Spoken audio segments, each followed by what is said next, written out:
గోరింటాకు నవ్విందే అమ్మ చేతి ముద్దలాగా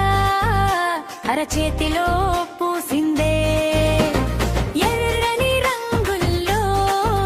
ఎన్నో కలలు దాగున్నాయే గోరింటాకు గీతల్లో గుండె మాటలు రాసున్నాయే